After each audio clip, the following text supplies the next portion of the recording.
Penguin Paladin reporting for duty, boss.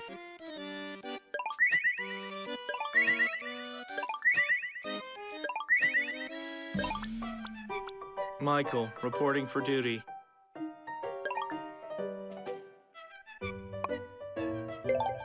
What the?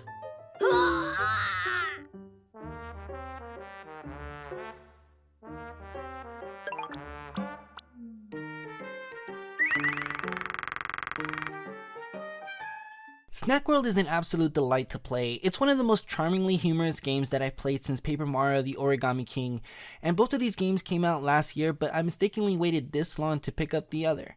I know that a lot of people look at this game and get fantasy life vibes from the gameplay and the town aesthetic, which may have prompted people to give this game a try, but I never quite got into fantasy life despite having tried several times, and I mean several times. I simply could not jive with it for whatever reason.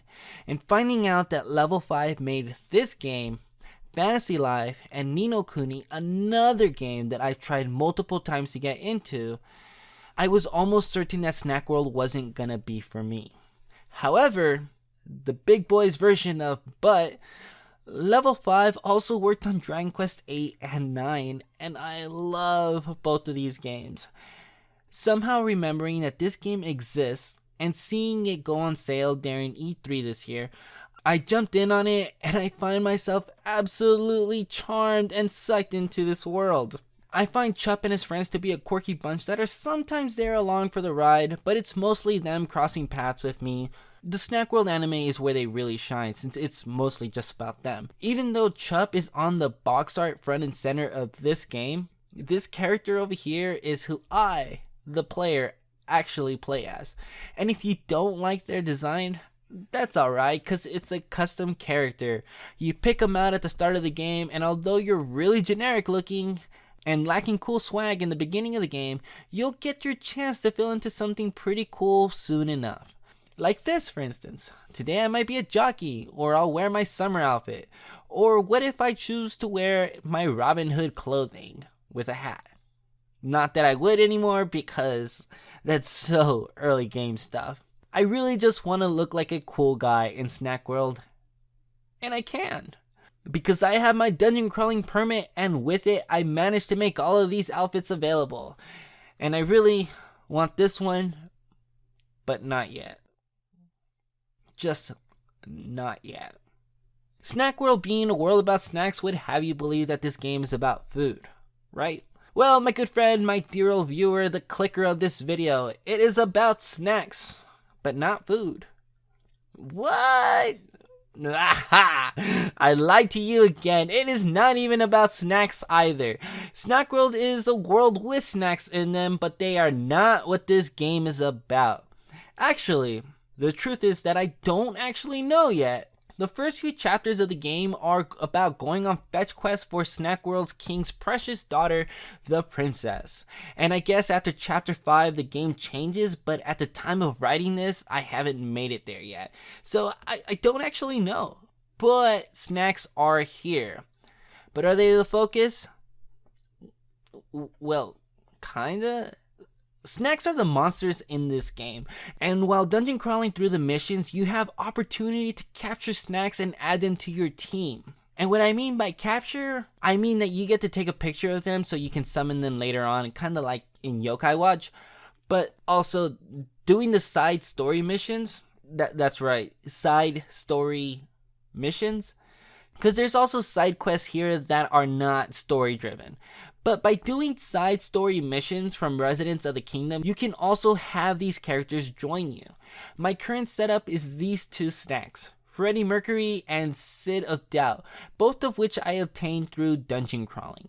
But snacks such as Coral Starlet, a Mermaidal, and Mr. Pot, a Croc Nest monster, are both attained by doing side story quests for them. And really, the story side quests are the missions that you want to do while getting through the main story mode, because this is where the charm of Snack World comes in. This is how you get to know the residents of the world. It's been a lot of fun doing these missions, and then later on watching the Snack World anime introduce these characters there too, and think to myself, oh yeah, there's a character from that story side quest. Cause as I mentioned, the first few story chapters of Snack World have been fetch quests for this girl. And that's cool. The main story quests are still fun and charming. You still manage to get quirky interactions with the king, his daughter, Chup, and the others, but it's only a slice of the whole that is this absolutely charming world. Once I began watching the anime alongside playing the game, the world or the game started to click a lot better for me. It was through the anime that I saw a lot of the characters that I've been interacting with little by little, that the bigger picture started presenting itself. Take the weapons merchant Gelato and his robot butler Pinocchio. On the surface, you see this quirky robot that's a bit like Pinocchio whose nose extends. But because the economy in Snack World doesn't really allow for you to go shopping easily, hold up. Take this headband that my character is wearing. It cost me a little over 100 gravies. That's right, a headband. This is legit the only item I purchased from the store besides the clothing catalogs that expand what I can fabricate. So really, if I'm trying to expand my inventory, it's through the dungeon crawling. But getting back to the main point of Gelato. Gelato and his robot are jerks. It's through the anime that you would find out that these two characters are incredibly infuriating to deal with. Pinocchio outright ranks you based on your income, and that determines his level of customer service experience towards you. I saw this in the game itself, but because I wasn't buying anything or wasn't trying to buy anything, when I saw that you can level up that rank at his shop, it completely went over my head at first. Once I watched the episode of the anime where I saw this, I thought, oh, he's a jackass, and I'm trying to become worthy of good customer service. Well, I'm already at B rank, so I'll get there soon enough. I'll get the respect that I deserve. And spoiler alert, I guess. Chapter 4 story mission had me team up with him, and I obviously picked a choice that would make it so that I didn't have to team up with him, but alas, I still gotta work with the guy.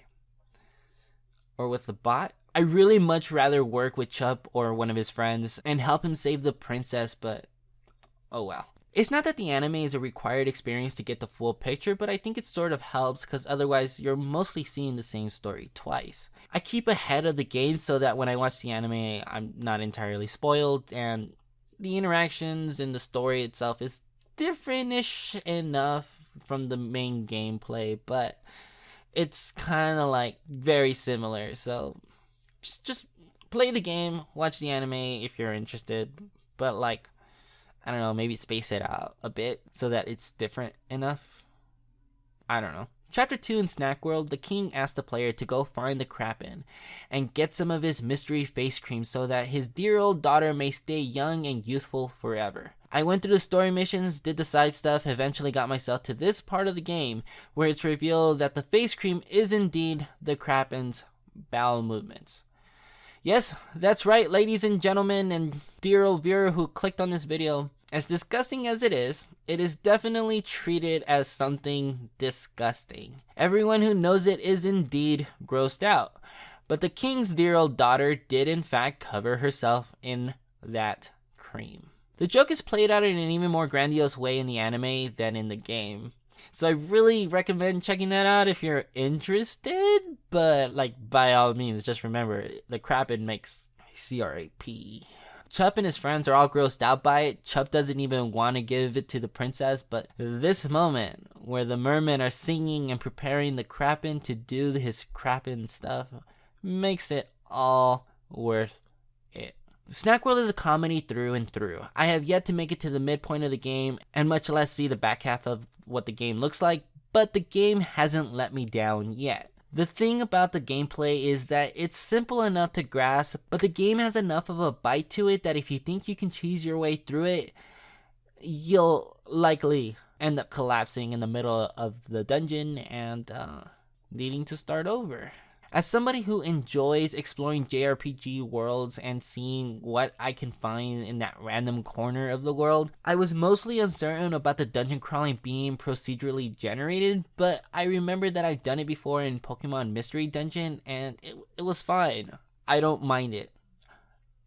Actually, I kind of enjoy it. The truth is, ladies and gentlemen and clicker of this video, I really like it. It's random enough and keeps me on my toes. The quests or missions are all level based, so going in at level 21 to a level 24 mission might be difficult. But if you played enough RPGs, you'll be fine and get the grasp of it quickly enough. I know that at some point I expressed, mostly on Twitter, that Paper Mario and the Origami King was my favorite game of 2020, and if I had played Snack World last year when it came out, I know I would have had a much more difficult time making the decision between the two. I'm pretty quick to move on from game to game if they don't hold my attention long enough, but I find myself continuing wanting to engage with this world and the colorful cast that inhabits it.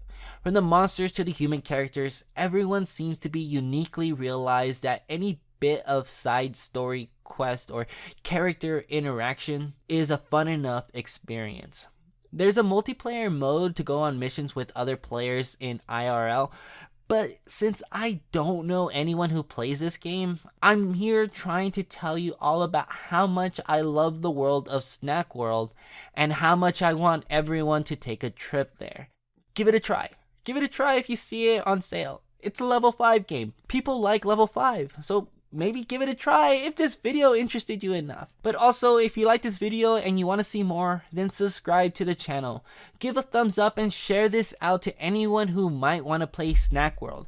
If you're playing already and love this game, please comment down below your favorite part of the game. Is it the gameplay loop? Is it catching really Is it fabricating the different looks? Or is it the story side quests? I actually like it all. I really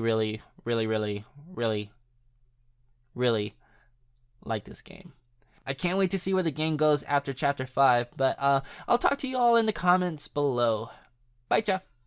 Remember to share this video. 1, 2, 1, 2, 3, 4! GD Aces! Oh, let's party all night! We're on the rise! Oh, let's party!